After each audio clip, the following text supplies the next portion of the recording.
So we are recording and we're live. Okay, thanks, Caitlin.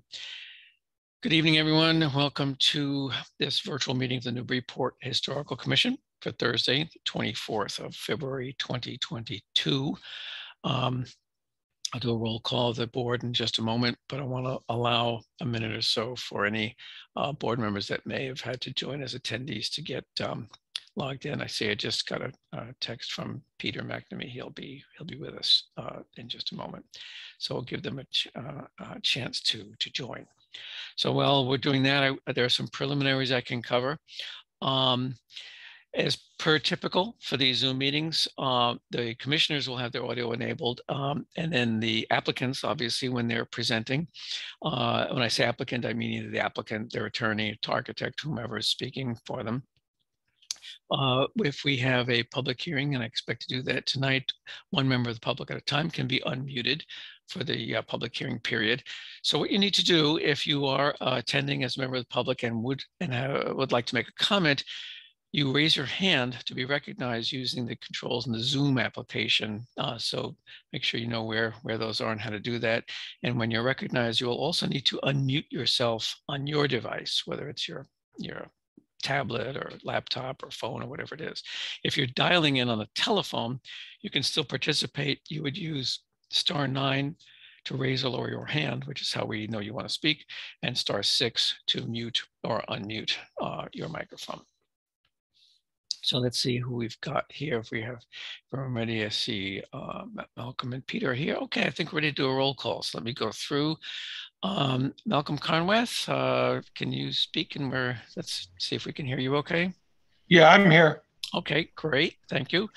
Mr. Cendron is absent this evening. Christopher Fay, you here? I thought I saw you. I'm not seeing Chris Fay. Peter McNamee. Present. Okay, great. Joe Morgan. Here. And the chair, Glenn Richards, is also here. So I believe we have a quorum, even if Mr. Fay does not make it, right? That's Peter, Joe Morgan, Malcolm Conweth, and myself is 4 people. So we still have a quorum, so we can continue with the legal meeting. And if Chris is able to join, that's great. Let me just, did you check the attendee list? No, don't see him there. Okay, so let's let's get started in the interest of time and not delaying things too far. We do have 2 public hearings tonight regarding the special permit process for the downtown overlay district. So I'm going to very, very briefly review what that all means. The downtown overlay district is a zoning district that is fairly small. It's really the heart of the downtown Newburyport area, and there are special zoning restrictions in place for that district where changes that are proposed to historic buildings and properties need to go through a specified process.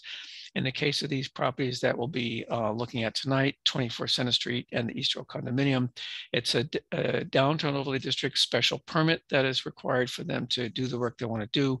The planning board is the special permit granting authority, or SPGA, for that permit. The historical commission does not have a decision role to play in that. Our role in these permits is to advise the planning board by means of a historical report. So as is usual in these cases, I go around the board asking my colleagues for their input so that I can go ahead and draft the report to go to the planning board.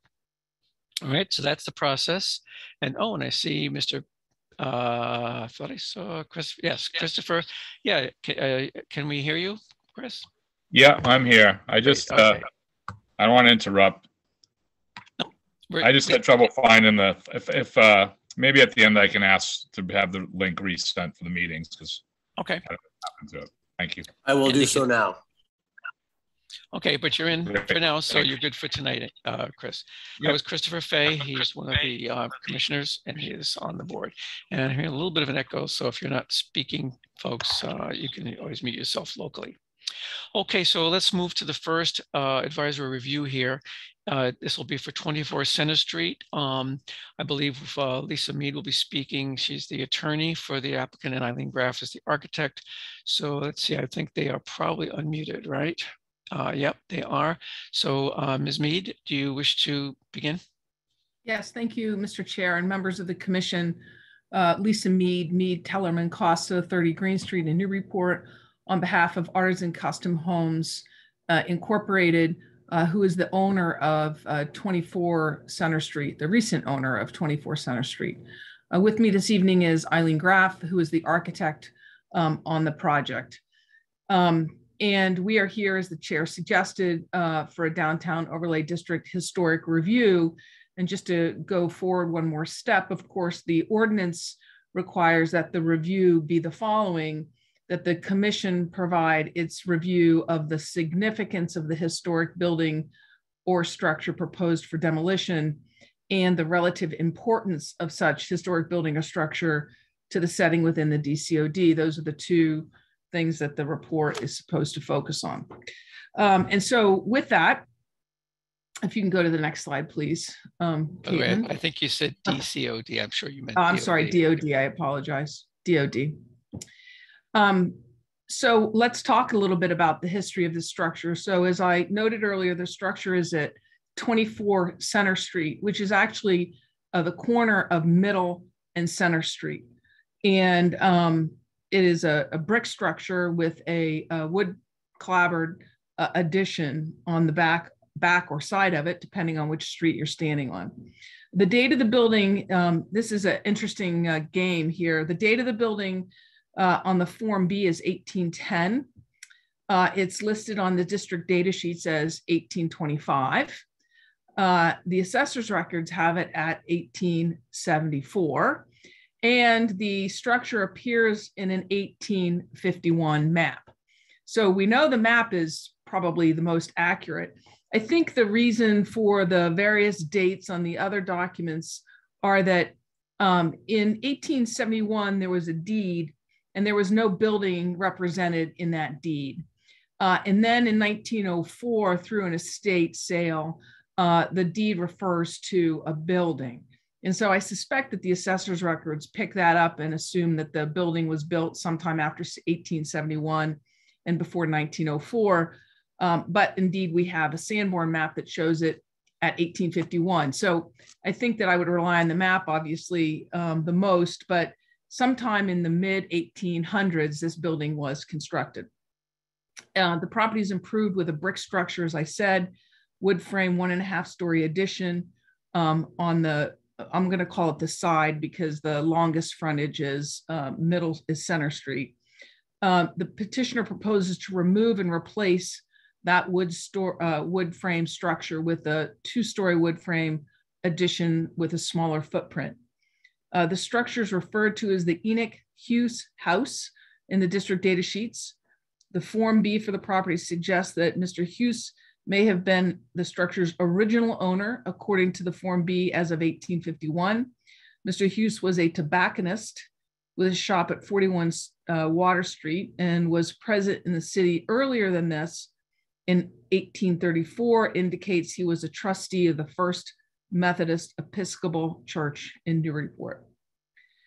Regarding the wood addition itself, it appears to have been added in multiple stages, and we can go through the Sanborn map so you can see the evolution of that addition. In 1888, the Sanborn map shows what appears to be probably the addition in its current form. Hang on one second there, Caitlin.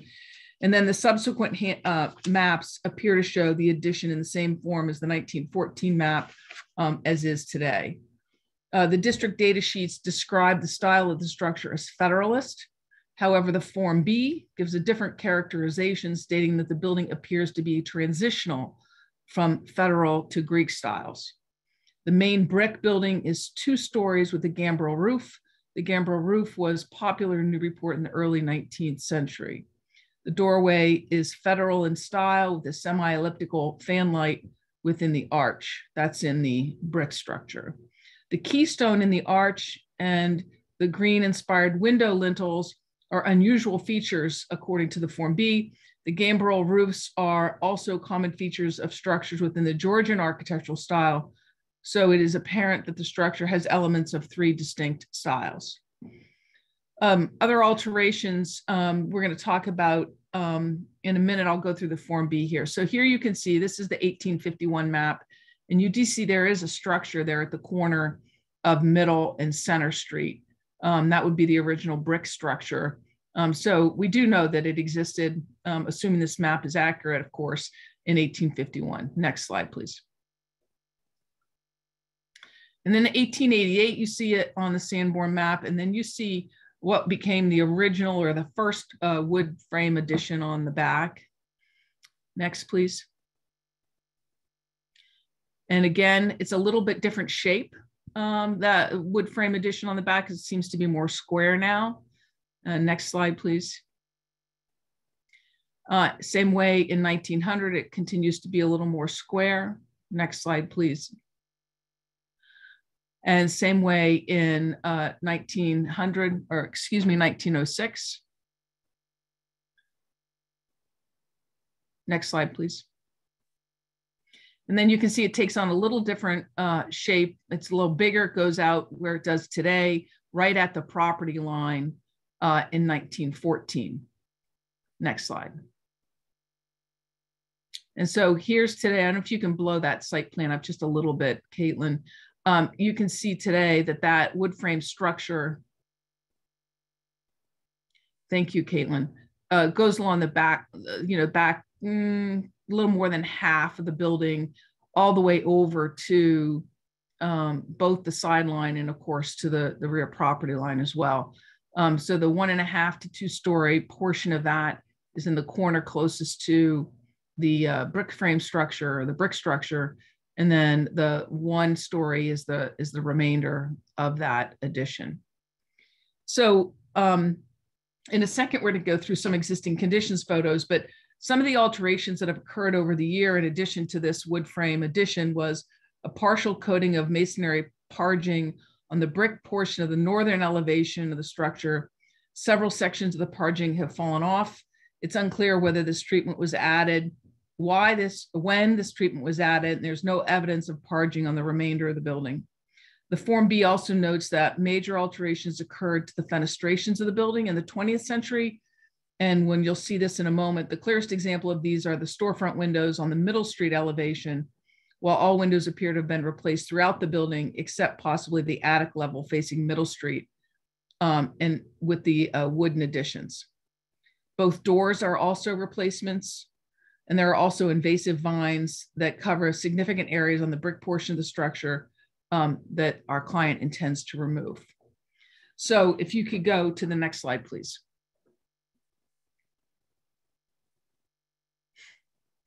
So here is the structure from Middle Street, and you can see the covering of the vines.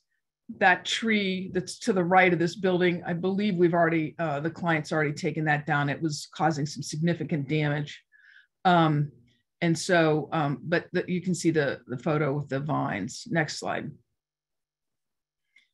And here's a picture of that entry when the fan window above, fan transom above the window with the keystone. Next slide. So here's the Center Street elevation. Of course, you can see the storefront windows and the replacement door. Again, you can see the vines wrapping around the front of the building. And you also see how close this building is, of course, to the one next door. Next slide. Again, there's an up close shot. Eileen can give you an idea about how close that is, but it's pretty darn close. Next slide. Here's a shot opposite the corner on Middle and Center Street. So you can kind of see how the trees and whatnot have taken over the front of that building along with the vines. Next slide. And here's a little further down Center Street, Middle Street. So you can kind of see the context of this building within its immediate neighborhood. Next slide, please. And here is the kind of mismatch of the wood frame structure, which I'm going to let Eileen describe, is in really, really bad condition. And obviously you can just tell by the looks of it, but then you can see the parging that occurred on the end of this building as well. Next slide, please.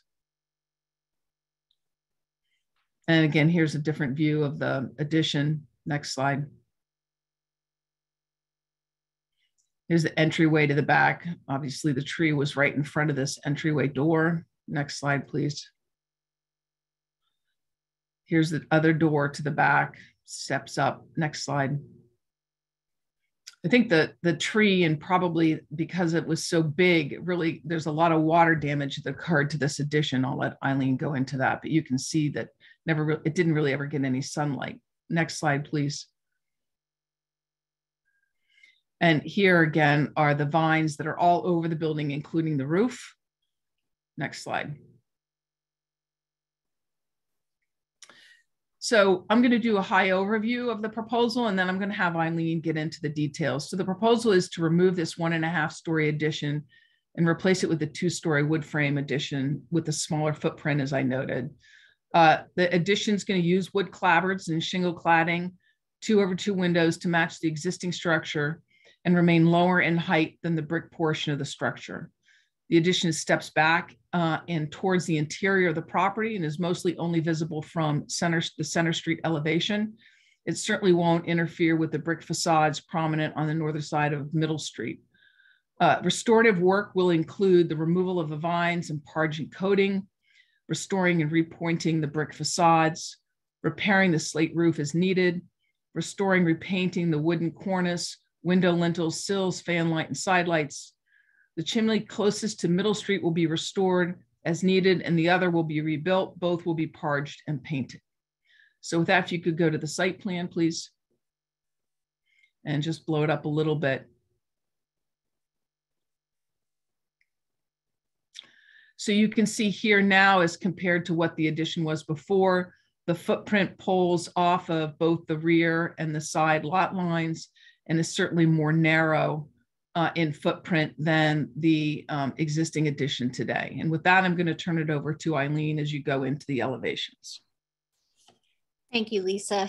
Good evening, Mr. Chair and members of the board. So this site plan does help convey where our limits are on this addition, and sort of to back up, when this project came to me, I actually have to confess I was very excited. How many of us have driven around this block so many times getting our Starbucks or our Abraham's Bagels, et cetera. And then of course my office is around the corner. So I've been 20 plus years of circling this block. So it's fun to have an opportunity to affect a building like this, especially watching over the years the deterioration on that back piece. But overall, our feeling on this project is we want to restore and respect the original gambrel brick building.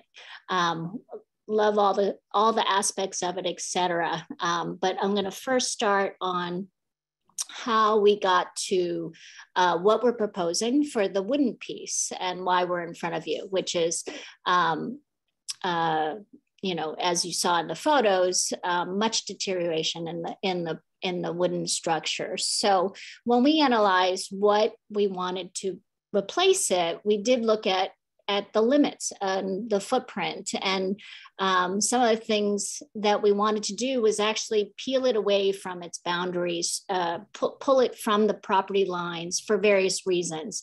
To start with, say, from the Center Street going in towards the property, you can see a 17-foot setback there, or dimension line. The original structure actually is about 14 feet to Center Street. So we were trying to create a little bit more room, breathing room, for that area, for that parking area that's currently a little pretty marginal. So we're trying to help that out. And another aspect is, as that long dimension, the 24.2 dimension hits the brick part, there's actually a double hung window there that was quite jammed up with the existing wooden structure. So we're also trying to give that a little breathing room by pulling that dimension back, that Center Street facade back. Then if you look to the north side, again, that 15-foot length, also pulling that away from the abutter to the north for many reasons. We're right on top of them. It'll give them a little bit more breathing room. We're right on their driveway, and likewise on the backside, pulling that away. It actually, the existing structure goes beyond the brick building and that plane, and so we're pulling it towards Center Street to give it, as you'll see in exterior elevations, we're trying to maintain and hold the corner of the existing brick structure and keep away from colliding into some of those characteristic gambrel features up at the upper level. So that's the site plan in review. And then if we go to the next drawing, thank you, Caitlin. So here in bubble form, we're trying to show and convey the piece on the back that's being removed. And as you can see on the bottom left drawing, I'll just point out that area where I said the double hung was getting overlapped and collided with the existing structure. So that's that piece right there on the bottom left drawing that I wanted to convey. And then let's go to the next, for the proposed, and I could hit on, describe some of these proposed concepts here. So in the end, we decided to go introduce this wooden form in a wooden gambrel form, narrower in proportion and also lower in height. So the bottom left drawing is probably the best place to see this, where you could see this gambrel form and how it has a stepped, while the footprint is narrower, we have stepped the second floor a little bit wider to help us with some program needs inside. But then also if you look from the front elevation, which is the top right drawing, it also helped us in breaking up the continuous two-story facade. So we felt like that was an element to help give a little, as you can put it in contrast to the adjacent brick part and the continuous wall there, we felt like this was a way to sort of bring down some of the scale. But going back to the bottom left drawing, if I could just point out there at the top end of that gambrel, the wooden gambrel is the 2/2. You'll see a dash line as well. And what I'm trying to convey with that dash line is how the connector piece touches and engages with the brick, the rear of the brick facade. So by stepping it and making it narrower, it was an effort to stay clear of the existing corner of the brick gambrel, and then also to avoid, we do overlap with one of the windows on that end, but maintain the other one, which is that top left corner that you'll see dash lines as well. On that same elevation, you'll see the dormers that are proposed and the side, and you could see that the front one is stepping back 1'6" from the Center Street facade, as well as from the sides, 3'6". From each of the sides of that main part of the gambrel. But yet on the back side, we are aligning the plane of the dormer in both the long wall on the bottom left drawing, as well as on the side towards the north. But yet as that goes closer, that dormer gets closer to the brick building, we've held it away from that end condition again to avoid any type of collision with the original detail. And so that is how we ended up with the structure. And in an effort to, again, give a nod to the type of roof form, but yet with its variation in the wood components, give a different level of texture and detail, to this piece versus the original brick. And maybe what I'll do now is talk about the materials proposed. As you, again, commenting on how this building has over the years has certainly been looking for a little extra love, and somebody to put some restoration into it. And so I'll start with the top left drawing for the front facade facing Middle Street. Most of the brick could use repointing on all facades, some areas more than others.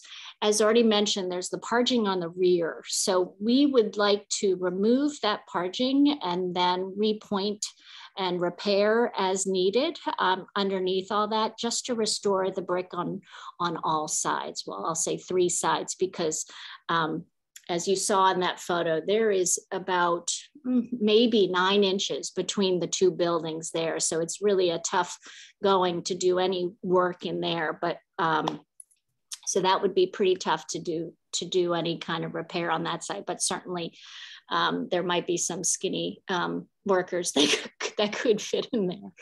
But then as far as the roofing, it has a slate roof. The shallower pitched roof that you see that ends towards the Center Street side, that area seems to need a lot. And as well, there was a detailed photo that we showed on the back rear of the, I would say the garage side, that also needs repair. There's an existing skylight on the front piece of that structure, and we'd like to maintain that, but also propose a few more skylights, which would be pretty tough to see. Definitely the 2 in the middle be tough to see from anywhere else from a street view, but maybe a glimmer of that last one further to the back of the property, from probably only from the Grog Street, from the Grog parking lot. The chimneys, I'll speak to the chimneys since we're on the roof. So the one that is closer to Middle Street, we intend to repair and reparge and repaint. It's currently painted. And we'd like for the rear chimney to remove that chimney, but rebuild it and parge it again as to match, and then paint it as well. And that's driven from interior demands. More than anything, it's very tough. That has its placement is difficult from the interior point of view. Then traveling down for the windows, if I could speak to that. The windows, as originally shown, as exists today, are 2/2. We'd like to propose insulated clad windows here. The storefront windows would be replaced as well with insulated and tempered glass in this situation. And then likewise on the new structure on the back, the proportions of those 2/2 windows are just a hair smaller than the original. With the floor heights are a little bit shorter. This building has beautiful ceiling height. Actually, the second floor has 9'4" ceiling height. It's wonderful. So by dropping ceiling heights on that back addition, it helped again to bring down that structure for that addition. The addition itself, as mentioned, would use wood products. We'd have cedar clapboards on the front, and on the side would be shingle, and on the rear shingle as well. Wood doors proposed there. Try to think of any other. To note, at the foundation level, we are proposing granite to wrap the foundation, poured concrete foundation. So that is at the foundation level. There's an existing bulkhead that needs repair. We'd like to rebuild that to be cleaned up and waterproofed, weather tight there. But all other details, the eaves, fascia, the dentiled cornice, the lintels, the sills, all would be restored and repainted, all in kind.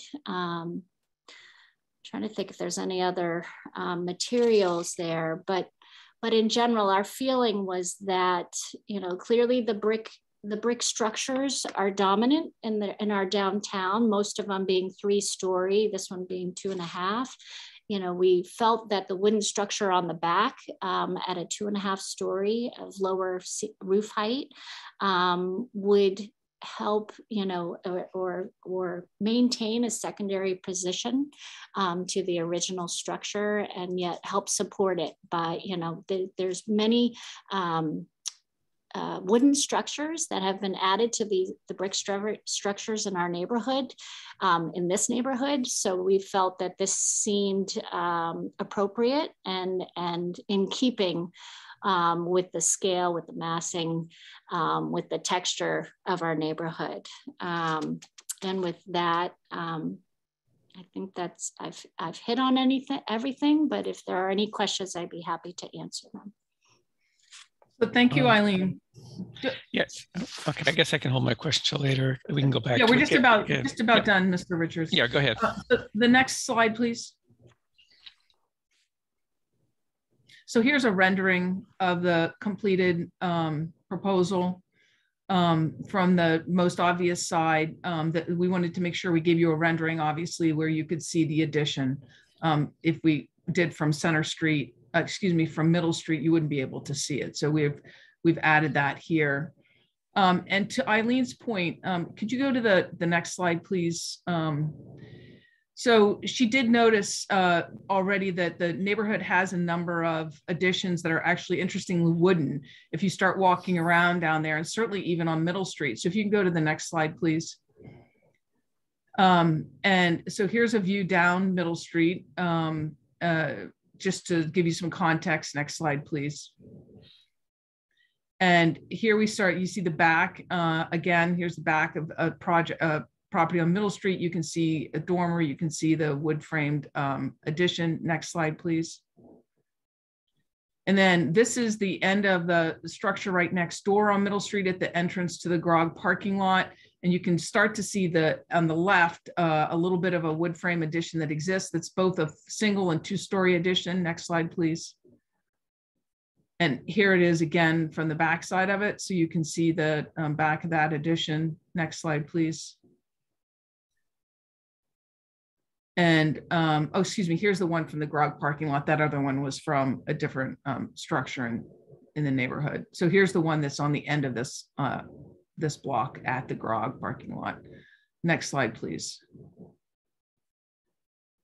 And here's just a view down Middle Street again, just to give you context into the neighborhood towards the downtown, towards State Street. Next slide, please. And here's a little further back on Middle Street, closer to Fair Street. Next slide, please.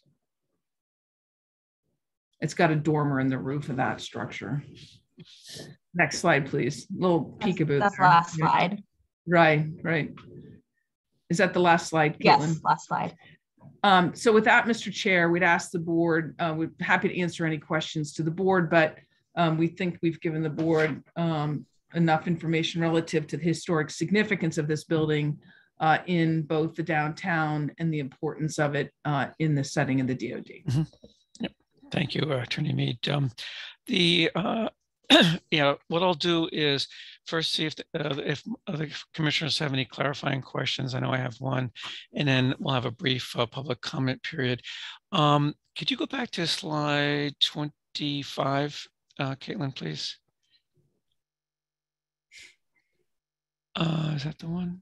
Yeah, okay. So this might be a question for Eileen. It looks like I'm seeing 0.9 feet existing building, 1 foot proposed addition. So is the proposed addition actually set back in 1/10 of a foot from the plane, the rear plane of that the brick building, or is that just?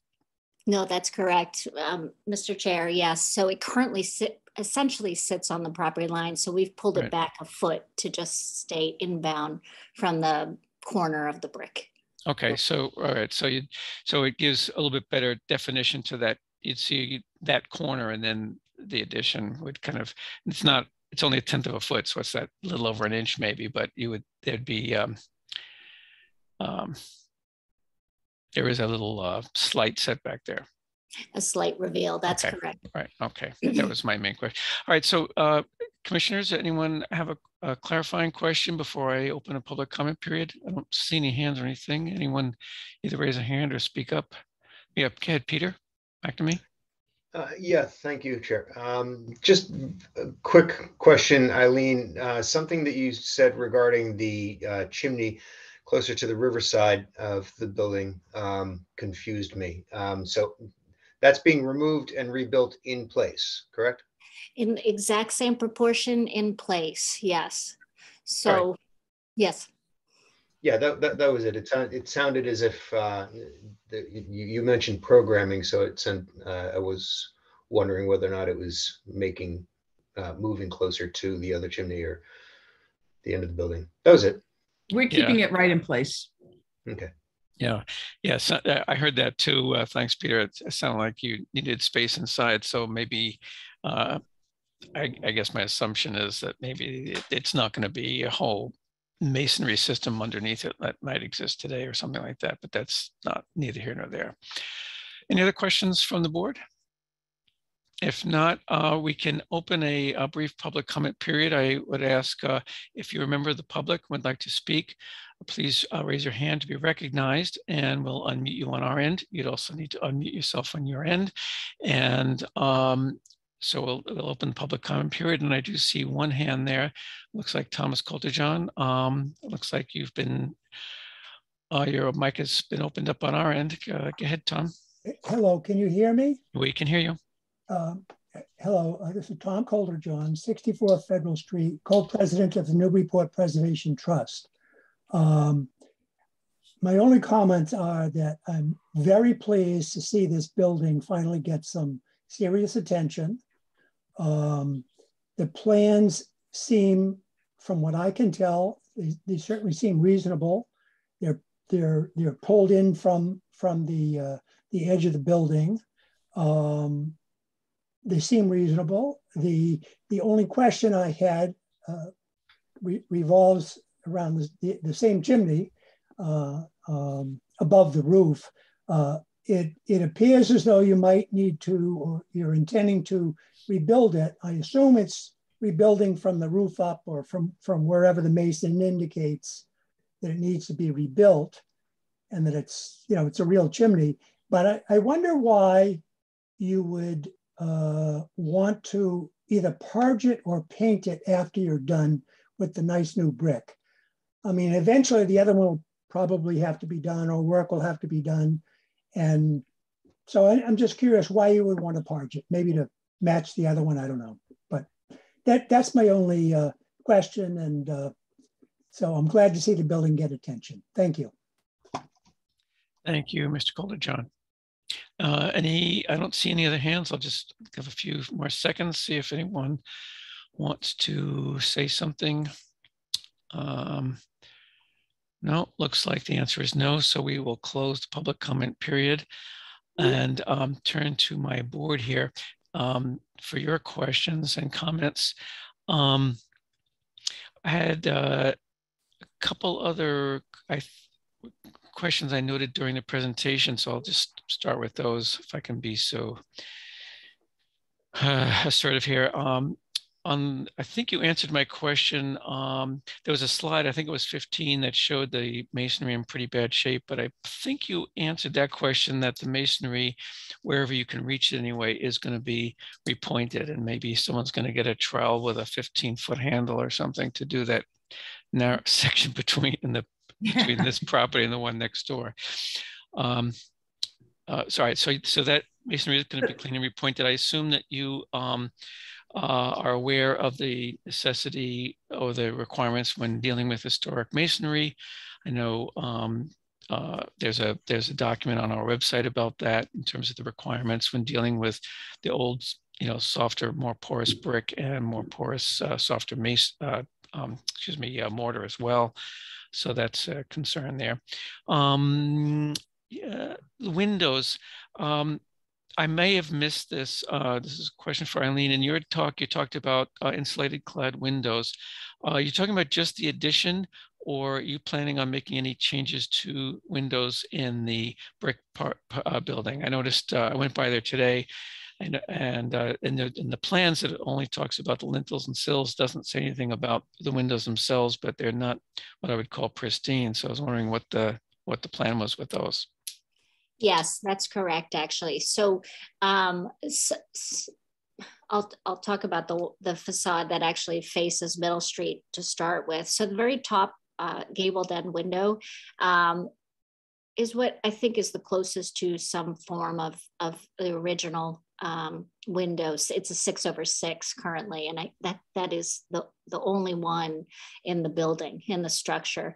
But other than that, the ones that are 2/2s don't appear to be original. We would like to replace those as well. So the entire building, including the brick and the new wooden structure, would maintain the same clad insulated windows throughout the project. Mind you, not replacing anything related to the entry and the fan light and the side lights. That all stays original. But everything else would be replaced as in relation to double hungs, the 2/2s. And okay, in the brick structure throughout, basically the brick, both the okay. And correct. You're talking about replacing the sash or installing an entire window system that would be a whole new system. I assume you know what I mean by a system. That's a window that has its own surround that you kind of replace the whole thing versus just replacing the sash to go into the existing yes framing. Yes, we had intended to replace the whole thing.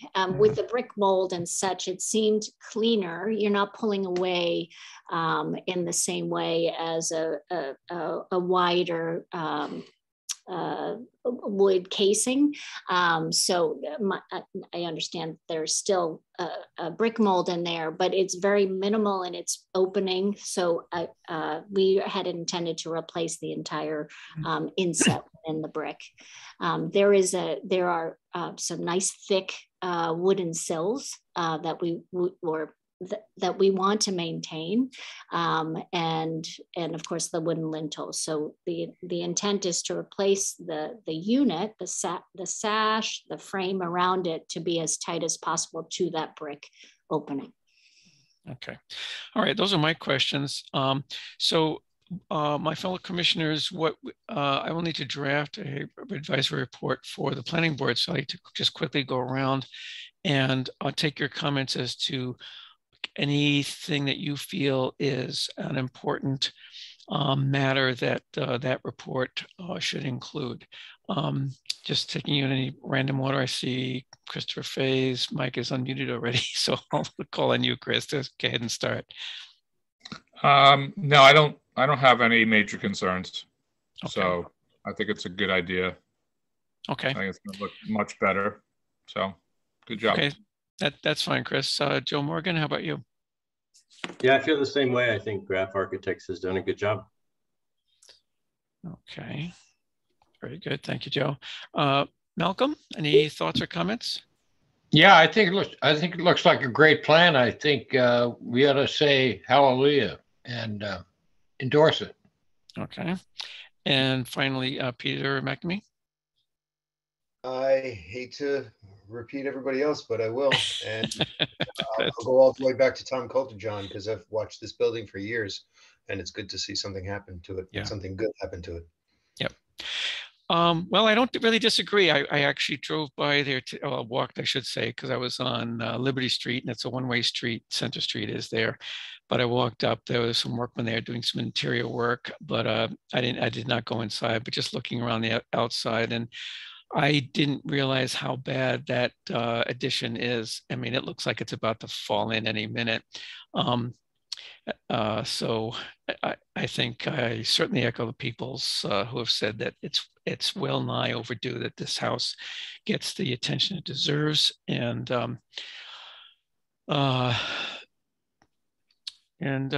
so we'll leave it at that. So I think I have enough information to get and draft the report. So I should be able to review that with you folks at our next meeting, and get that sent off to the planning board. Any last comments? Thank you very much. Yeah, you're welcome, Attorney. I assume that sounded like Attorney Mead. Yes. Yes, yeah, you're welcome. So we'll pull that forward, and we'll move on to the other hearing for the similar case to Downtown Overlay District Special Permit Process, another request for a historical report. This one is for the East Row condominiums. To be honest, I didn't even realize there were condominium apartments up on the second floor, although it makes perfect sense that there would be.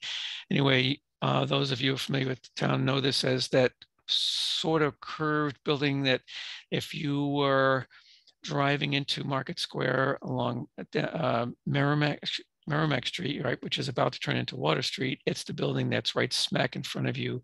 If you ran over the island and tore up some greenery and all that, you'd run into it. Okay, so speaking for the applicant is Rob Ciampitti. He is a board member of the East Row Condominium Association, and I know Rob, we know him also as on the Zoning Board of Appeals, and Matt Carlton is with the RJ Kenny Associates. So I believe, are you guys unmuted? I think you are.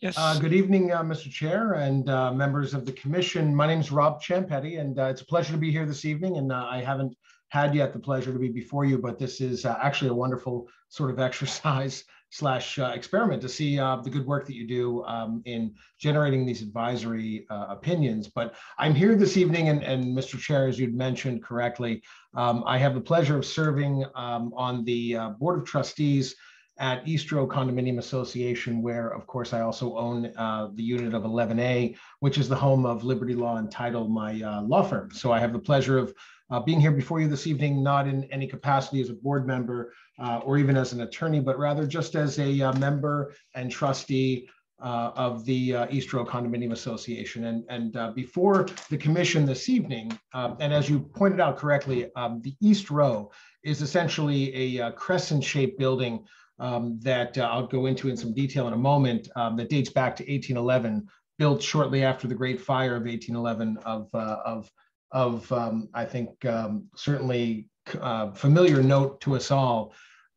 East Row stems from the corner where my office is at Liberty. I'll say Liberty Law, but you're probably thinking politely Abraham's Bagels, and that'd be fair. So, but it goes around the corner of Liberty Street to Center Street and continues to what we all know to be Threadneedle Alley, where Souffle's is. And so that building consists of 26 units of mixed use, commercial, retail, and residential, all owned units, although a few are rented.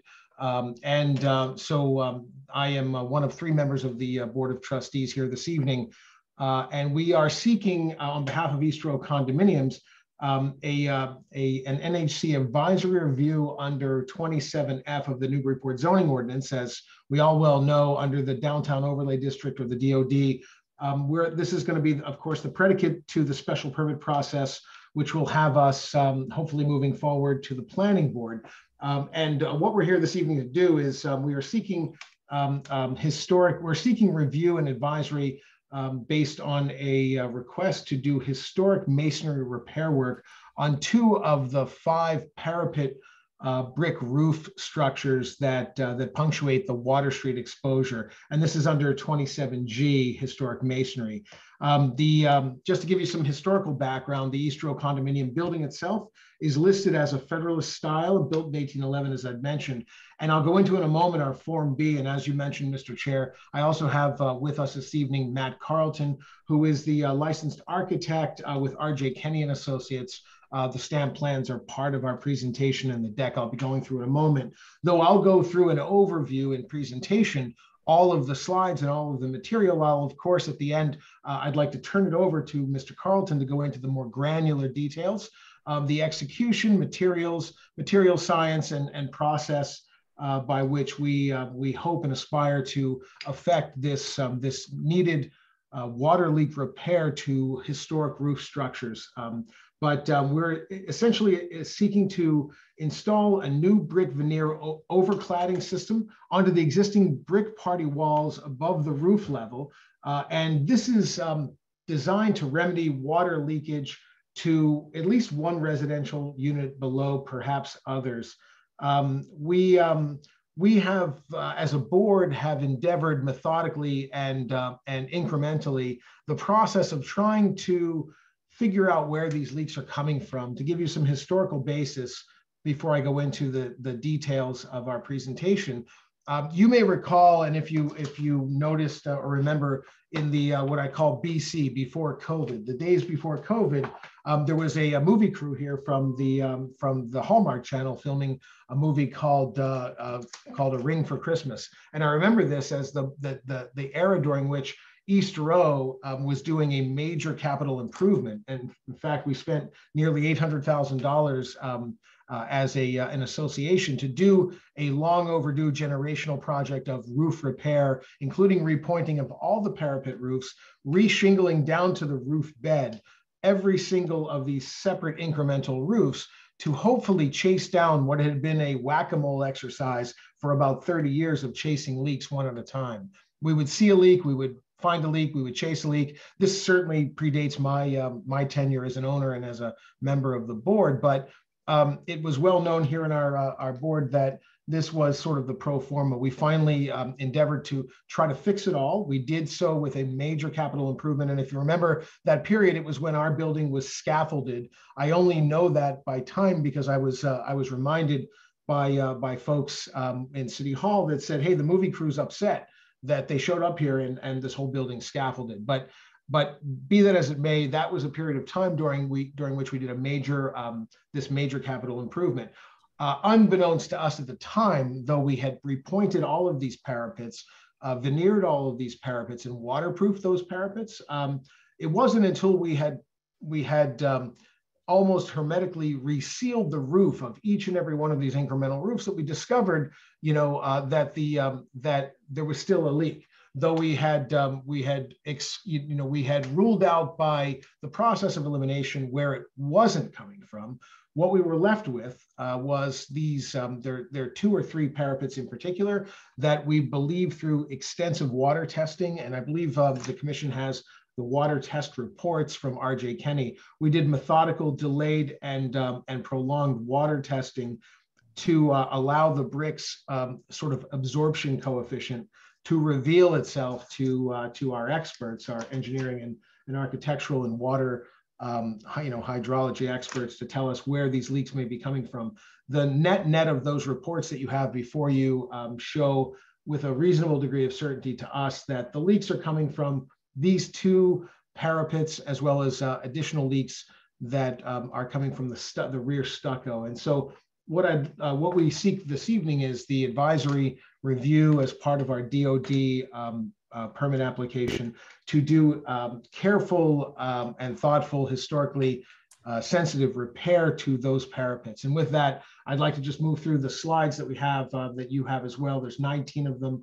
I'll go through them all, and then we'll circle back very quickly on 2 of the cutout sheets of the stamp plans of R.J. Kenny, where I will turn the floor over to Matt Carlton to go into more of the granular, and then, of course, both of us will be here to answer any questions. So, of course, we have a zoning determination. That's slide number 1 from Jennifer Blanchet. The address, of course, is 925 in the AZ East Row condominiums. In order to do the work that we seek to do to address the repairs we believe with a reasonably great degree of certainty are the source of these leaks, we need a permit under the Downtown Overlay District. Slide number 2 shows, of course, the parcel that I just referenced, as well as our parking area to the rear. This is the crescent, and it's really not so much crescent as it is almost a right angle. Along it's slightly crescented along, of course, Water Street. We're all familiar with that exposure. We've all seen the projection, the proud projection of brick parapets that are clad at the top, and all of the roofing between those parapets are all part of the 2018 capital improvement project that we had done. Took almost 6 months to complete. And obviously the parcel's outlined in yellow. As we scroll down, and Caitlin, if you can go to slide number 3, I point out for the commissioners this comparative photo. And the reason I point this out is because in a moment we're going to go to Form B, and I'd like to point this out in advance and then detail in Form B what you may well have already identified.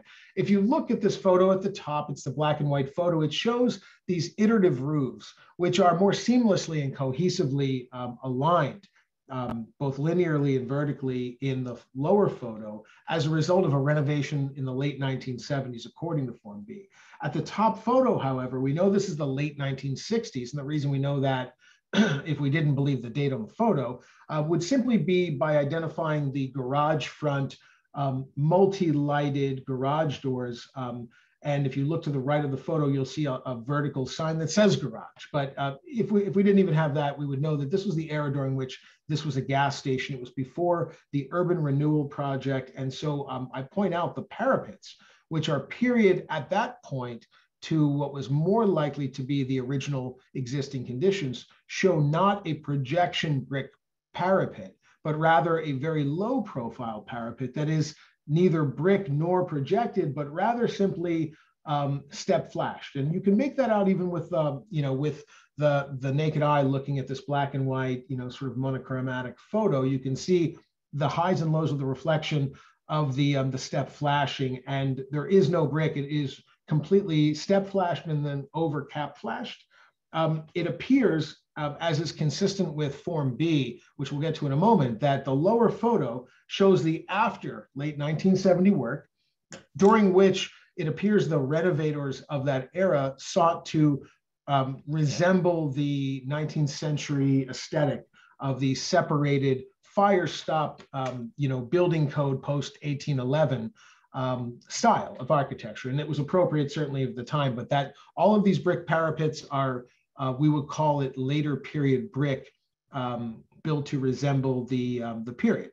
Form B suborns this conclusion that I've just suggested to you both based on the photography, in that if you look at page 1, and this is the Form B showing the history of the building, date of construction and historic name, respectively, 1811 and East Row.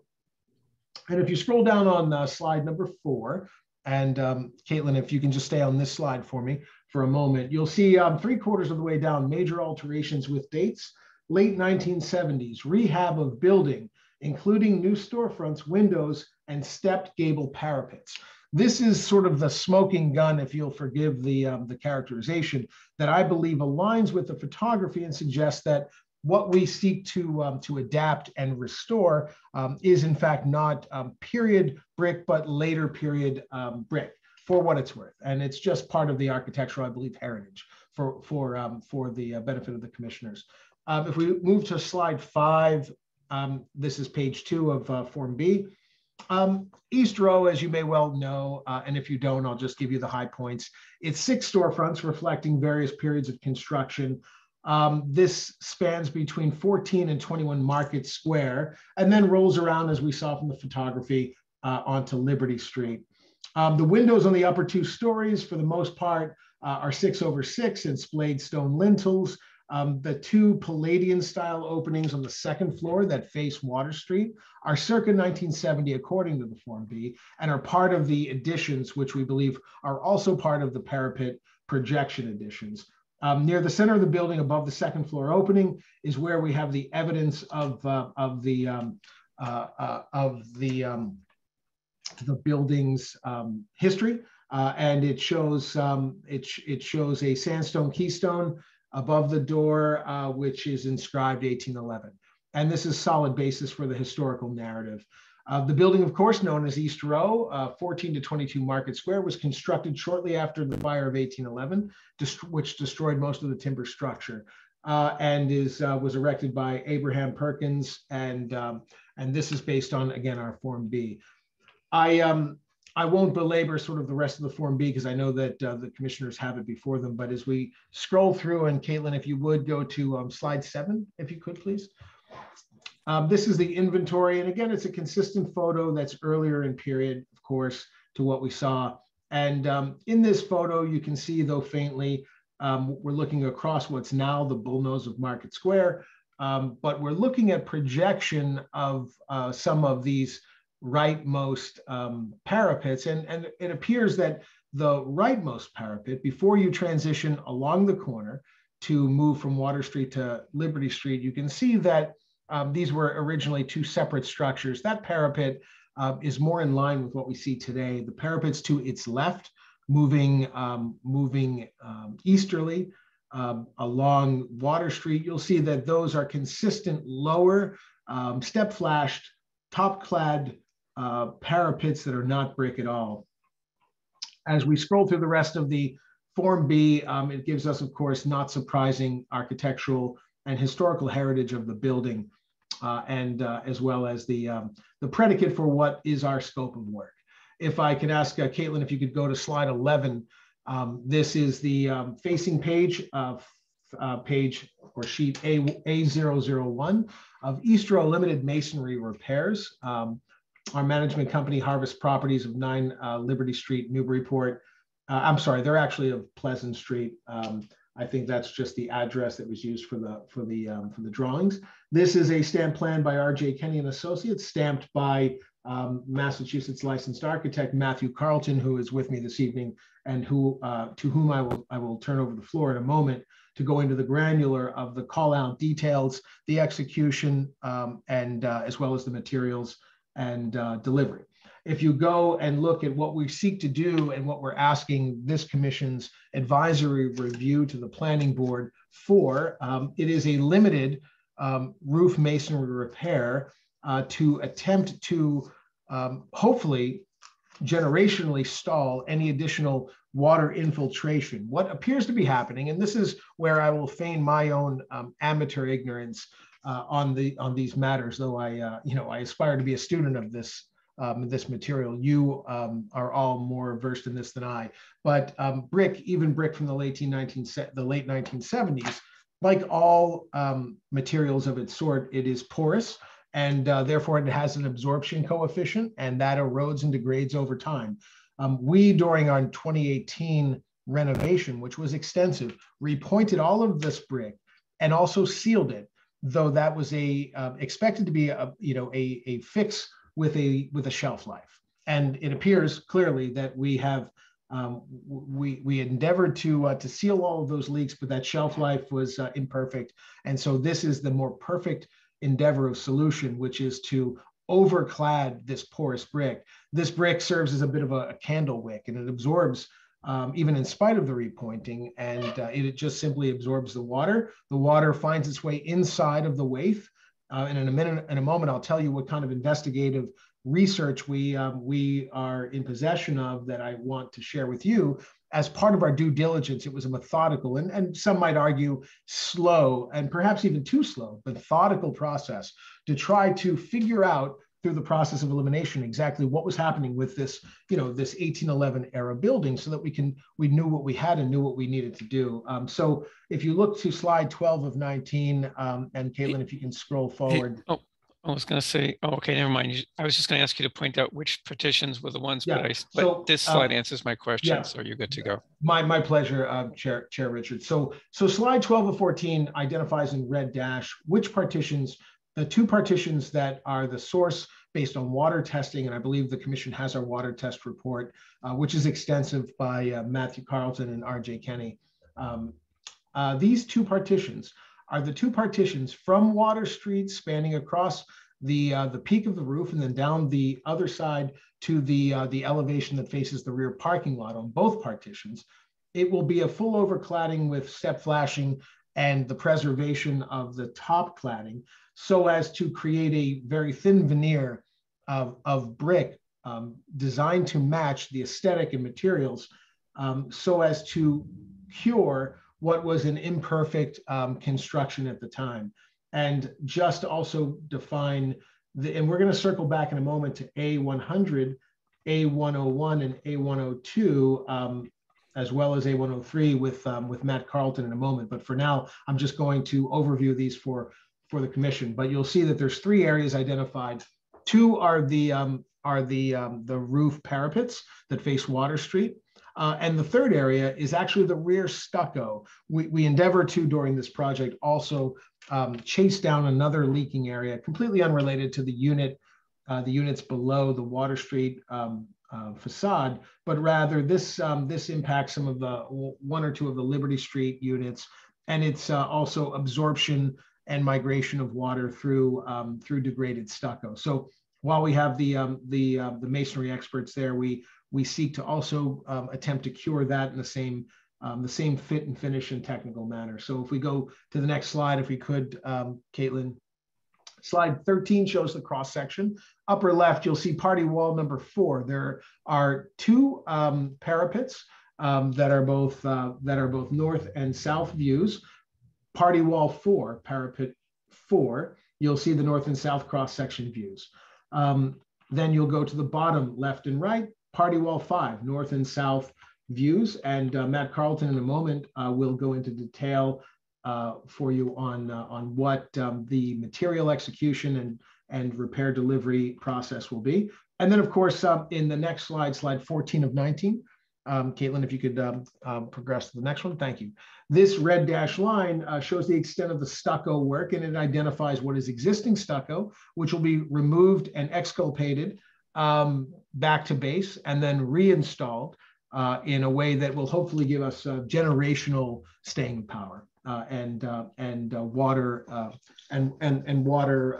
impenetrability, hopefully. So finally, I will give you the lawyer's quick overview of sheet 15, which is the call out and cross section of the scope of work with material execution details really at every level. And it starts from the top clad, and you'll see everything down to the through screws into the waith.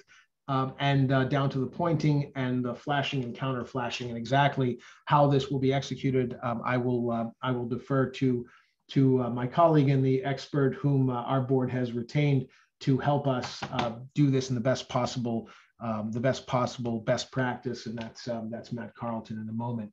I want to point out as we go to slide 17 through 19, these are the real life photography of the 2 parapet roofs that I've identified as the scope of work. And you'll see these photographs were taken by myself and fellow board members, that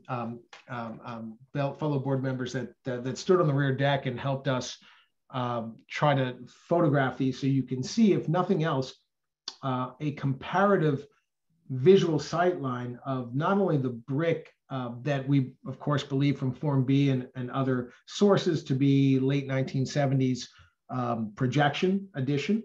But also, if you scroll down, you'll see that we are using a briquette product, which is the overcladding product. This is a veneer product, and it's made out of clay. It's authentic, but also it has granular sort of depth and movement, so as to resemble different styles and variants of historic brick. We endeavored through a process of elimination.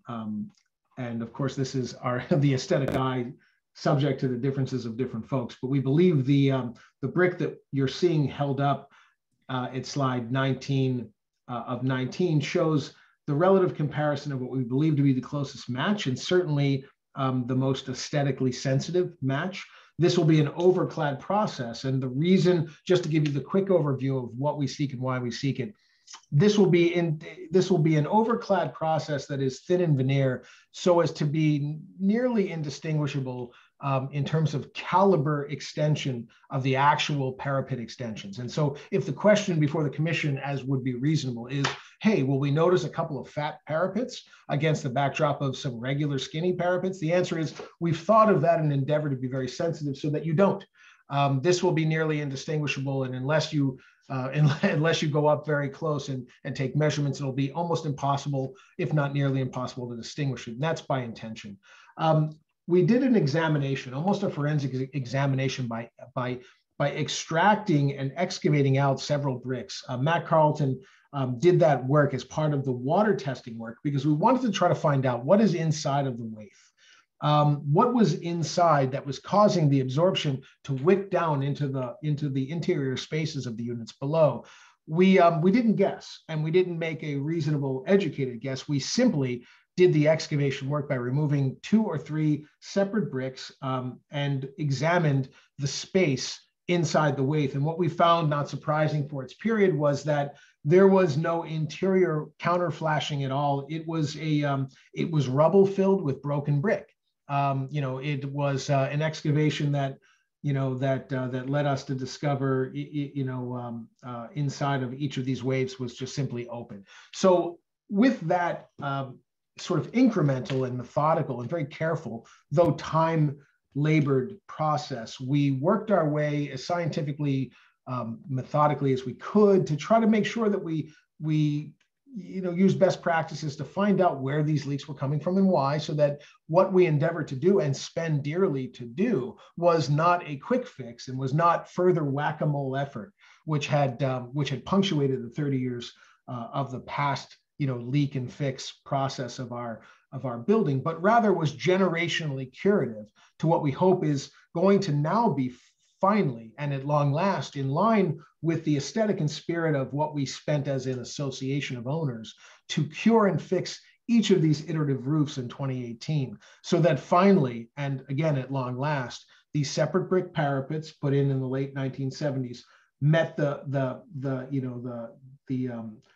aesthetic and measure and material measure of being watertight, just like the rest of the roof is. And we're hoping that there are no moles to whack after this. And so with the courtesy of the chair and members of the commission, we hope that you will look favorably upon the application and issue an advisory opinion to the planning board, where we endeavor to go next in the hopes of trying to move as swiftly as we are able within the permitting paradigm, so that we can get up there to execute this process, to cure these leaks, and to start to bring some stability to the unit owners below, who have been enduring too long the infiltration of water even after our roof renovation. So with that, I will turn the floor over to Matt Carlton to go into just quickly the detail of sheets, I believe sheet 15, which is A103, which is just essentially the meat and potatoes of execution, how this will come together. And then, of course, we're here to answer your questions as part of the rest of the process. And with that, through the chair, I'm happy to turn it over to Mr. Carlton. Yeah, thanks. And Mr. Carlton, this is Glenn Richards, the chair. Just so you know, for the sake of time, we had a chance to look through the report, so you don't need to review the extensive testing that you did and all that. As Mr. Ciampetti said, our mission is we're particularly concerned with the historical values and preservation of them and so forth. So we mainly are focused on what exactly is the changes, for example, on the drawing we're looking at right now. If you could give us some idea of exactly like what how the dimensions of the partition might change and so on. And I have a couple other specific questions, but I'll save those for later. Okay, thanks. Sure. Can you hear me? Yes, we can. Okay, good. It's unclear on this side. Well, so you've read our report, so you understand that typically these are multi-wythe mass masonry party walls. After repointing and after a few years after our first repointing campaign, they started having leaks again. So we did our work, like I guess you've seen, and we took a brick out and noticed that there's no collar joint. There's no mass here to store them. To store any of this moisture. So the only real way we can stop this moisture from getting through, because we don't have the mass that's there, and to stop this like incessant leaking into this person's unit, is to provide an overclad. What we're proposing to do is basically applying a waterproof coating to the original brick. And I didn't call it a historic brick because it's from 1970. It is hard brick with type N mortar, and it's just not historic. So what we're planning to do is put a breathable coating over the brick, apply a drainage layer and a thin half-inch brick tiles, basically, for lack of a better term. They're locked in. They're basically mechanically fastened through like a tray system into the original brick. And we're applying waterproofing over the top of the parapet. As we saw that originally, some of the parapet caps were had opened up after the work that we did, like they said, in 2018 or 2019. So what we did in 2018, 2019 worked for a couple of years, but mortar started spalling, bricks were spalling, just that stuff that happens every year was just causing a problem. So the only way that I can think of to arrest the water is to keep it off of the original brick. And we painstakingly went through with this briquette company to find a brick match. We found 2 of them. The board decided which one they liked, and I would imagine they would let you also, have a voice. But basically, we're just adding a layer of protection over the brick that it should be imperceptible from the street. There's no way you should see that. It's if anything, it's going to be an inch and a half wider from the street view. And like you said, I don't want to belabor anything, so maybe I'll just open it up to questions. Hey, one quick question on an inch. You said 1 to 1.5 inches wider. Is that inclusive of total? Okay, that's what I was trying to say. Is that total or each side? Yeah, no, the bricks are only a half. The tray is, a 0.06 aluminum, and then we have a little. I think it's a half-inch drainage mat, or even a 1/4 inch. Okay. Just something to have a little bit of drainage and maybe some venting. We're just trying to keep water off of the original bricks because they don't have the storage capacity like you would normally have. Yep, understood. And that was quite clear from your report. It was a very good and thorough report, so we appreciate that. We knew you guys would read it. That's why we make the big bucks, right, on this commission. All right. I got a number of questions, but I'll hold them to after public comment. Any clarification questions from the commission before I open up a brief public comment period? Anyone? Yeah, Mr. Morgan, I see a hand. Joe, did you want to? Yes, thanks. I just, could you repeat again what is the coping material? It's going to be 0.06 or 0.04 aluminum to match other areas around the building. So that's what's existing. Like a bronze color. That exists then elsewhere already. It exists elsewhere, yes, not in this particular location, but elsewhere on those parapets there is. It's like a bronze aluminum cap. Okay, and the brick tile, that's fine. The brick tile that you're proposing, you've matched it against the existing parapet bricks, so you think you're pretty close on the color, right? Yes, absolutely. So really, that's what you're trying to do, is you're just trying to match existing and stop the leaks. Yes, exactly. Okay, well, very good. Exactly, that answers my questions. We should have had you present, Joe. Did it in 4 words. Right. You don't even need me. Okay. All right. Well, very good. I don't see any other hands on my board. So I'll open a brief public comment period. And this is as before. If you are a member of the public attending and would like to speak, raise your hand. I do see one already. Looks like Mr. Coulter-John again, who spoke previously. Tom, you are enabled on our end. Would you like to make a comment? Hello, can you hear me? We can hear you. Thank you. Tom Coulter-John, 64 Federal Street, co-president of the Newburyport Preservation Trust. I did read the entire test report and viewed the photos. I have not been up on this roof since the early 70s. we are talking about modern brick that was replaced and built up much higher than the original. And they also use Portland cement on these firewalls. And Portland cement, of course, is notorious for trapping moisture in brick. It is clear from reading the report that conditions are a problem.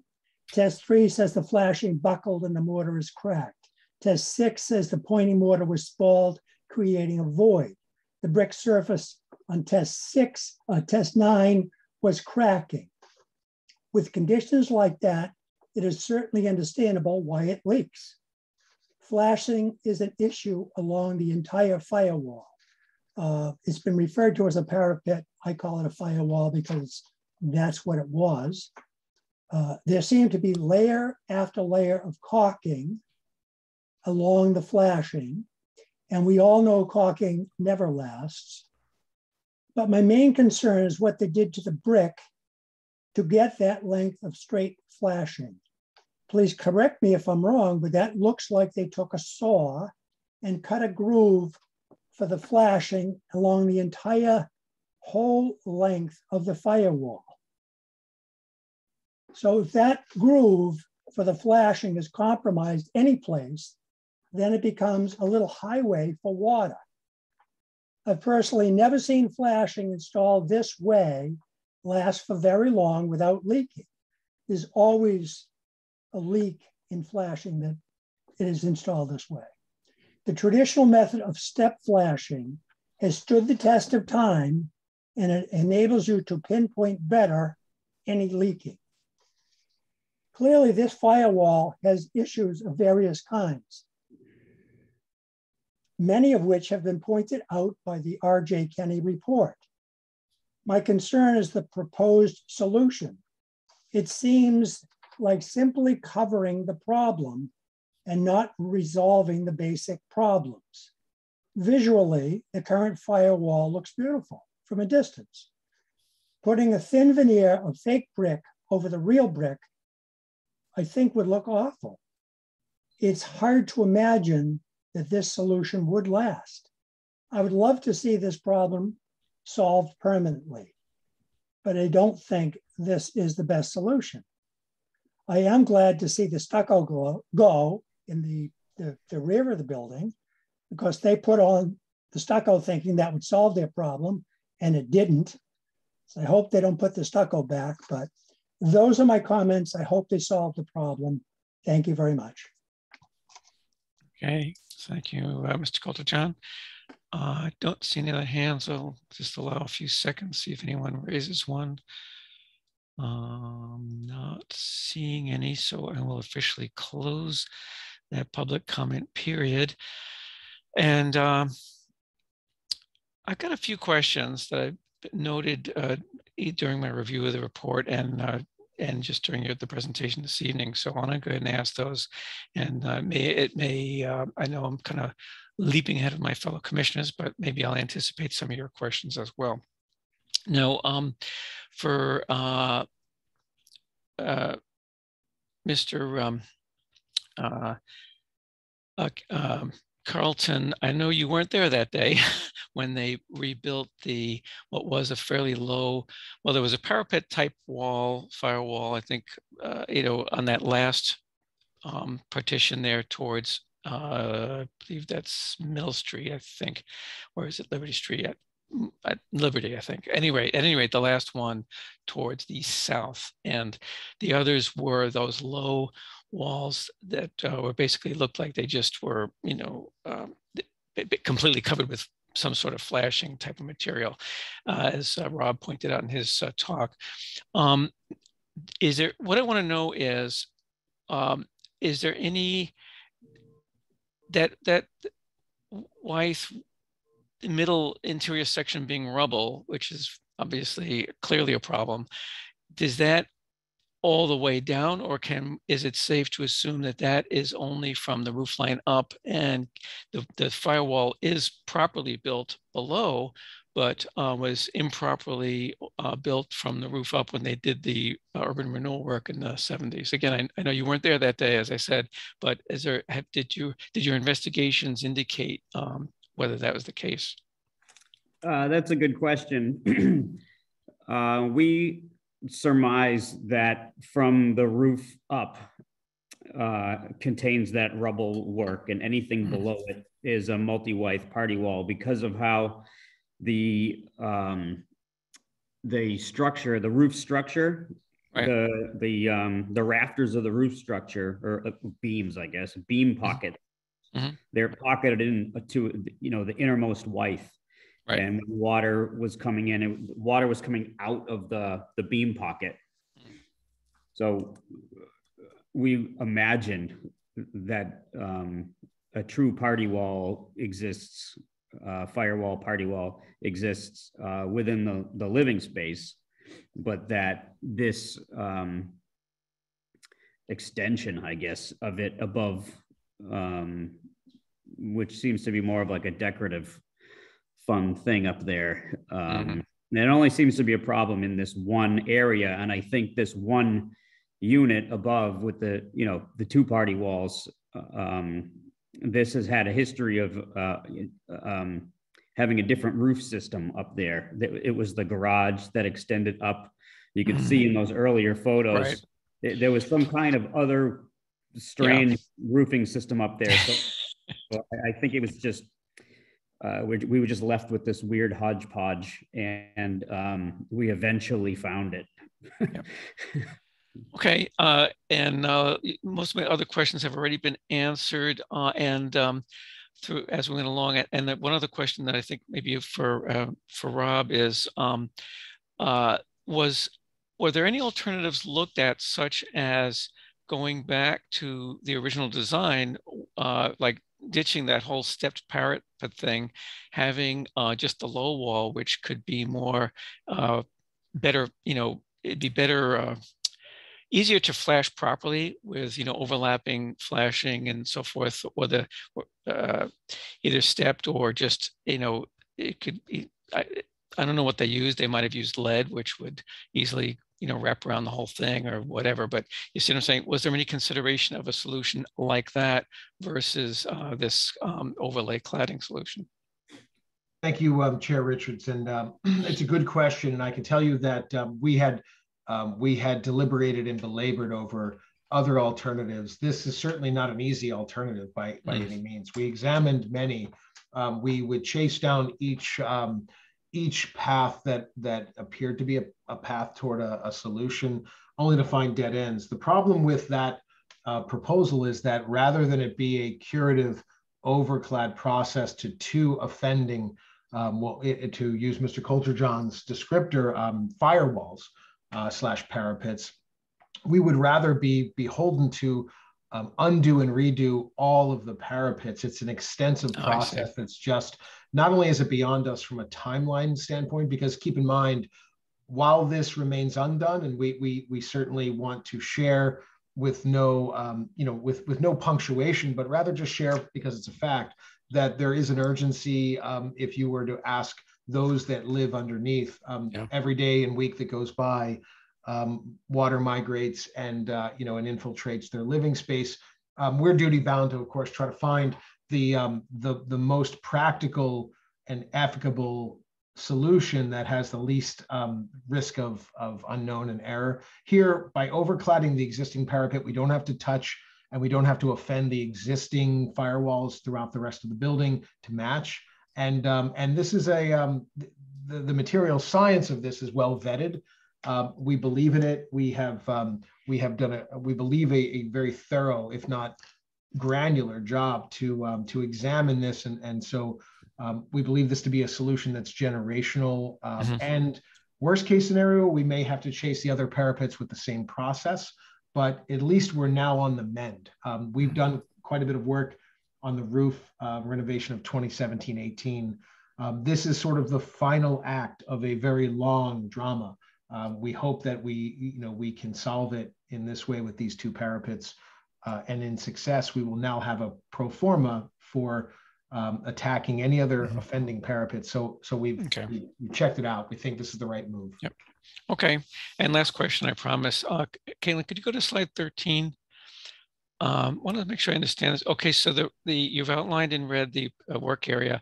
I noticed the chimneys are above the work area. So I just wondering, what exactly does that mean? Does that mean that you sort of have the cladding doesn't go all the way to the top? It's sort of, I don't know, cut. Yeah, no, we that there's a detail for it. Where's the detail? So if you go down to number 15, go to page 15 there. So on the bottom left, yep, you'll see that there's a reglet at the chimneys at the top. We just wanted to stop the overcladding at that point. I see. All right. Yeah, that's not obvious from the other drawing, but yeah, I see what you mean now. Okay, so you would have you'd have a little flashing right there on that little thing. Okay. Yep. You've answered that one. Okay. Well, that's it from my questions for now. Let me turn to my colleagues and see if anyone, well, let me just go around. You can either ask a question or I'd like to hear your thoughts, anything that you feel should go into our advisory report. So in no particular order, let me start with Mr. Christopher Fay. Are you with us there, Chris? Yes, I am. Yeah, well, any thoughts on this? No, I don't really. I mean, I think it's a compelling case. I thought Tom made a good point about maybe trying to come up with a permanent solution, and I don't know what that permanent solution is because that's beyond my ken. But since the brick is not seen historic and there's constant water problems, you know, I go back to that idea: better to fix the problem for the building and for the tenants than I guess worry about the small details. So I don't have any issues with it. Okay, so would it be fair to say, Chris, that what they're proposing doesn't seem like it would be a significant enough visual change to those firewalls or parapets to create a major issue? Yeah, that's a good summation. Yes. Yeah. Okay. Thanks, Chris. How about Joe Morgan? How about you? Any thoughts? Yeah, I think in the best of all possible worlds here, you would remove the existing parapet masonry and spring from a new through wall flashing and then dowel all your new masonry and rebuild it properly, but give yourself a real water break at the existing flashing line. Apparently that's going to be too costly of a solution. So the fallback here is just to clad what's there. And I think that's fine. I don't know if it's generational, but it will last, I guess, a lot longer than caulk joints and the stopgap repairs that have been used. But I think the real generational solution here, and maybe multi-generational, call it the 50-year solution, would be to rebuild the parapets. Yeah. But I understand what's going on, and it looks like a lot of thought's been put into it, and clearly they've got a problem to solve. So yeah, I think I know exactly what you're saying, Joe, because I think I'm kind of landing in about approximately the same place as you just described. Okay. Let me just make a note here so I can build my report. Okay, how about Malcolm? Any thoughts? Yeah, I think what our concern is basically the aesthetics, and I think they've answered that. I think they've got a problem they're trying to fix, and I wish them luck and say maybe we'll all learn from how they do. Mm-hmm. Yeah. So, like as I said when to Chris, that from a standpoint of appearance and historic preservation values in terms of how things would look, we don't see a major problem. Would you agree? I agree. Yeah. Okay. And lastly, I'm missing someone. Peter.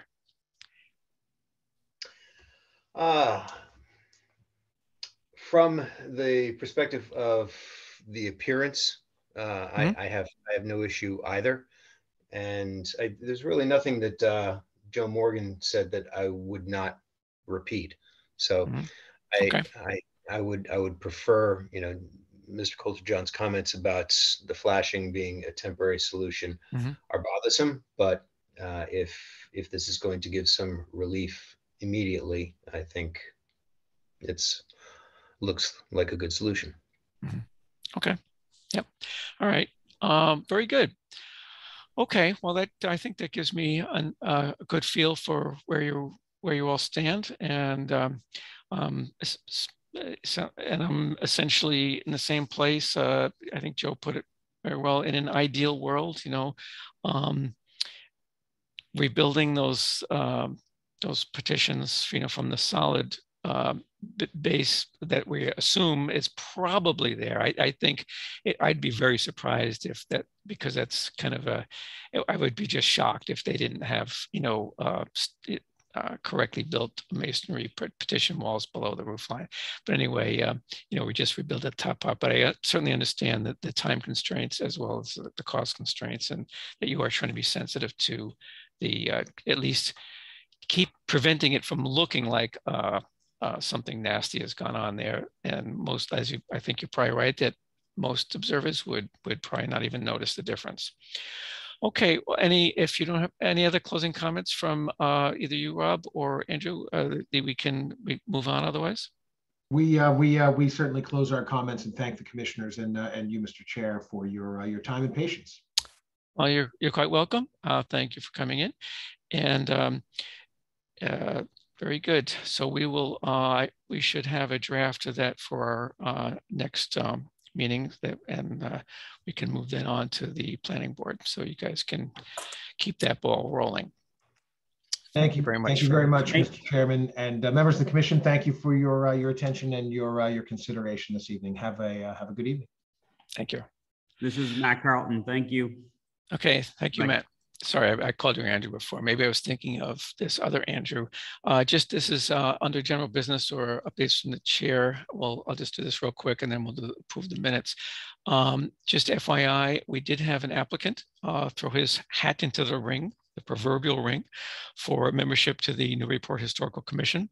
That gentleman is Andrew Bernhardt.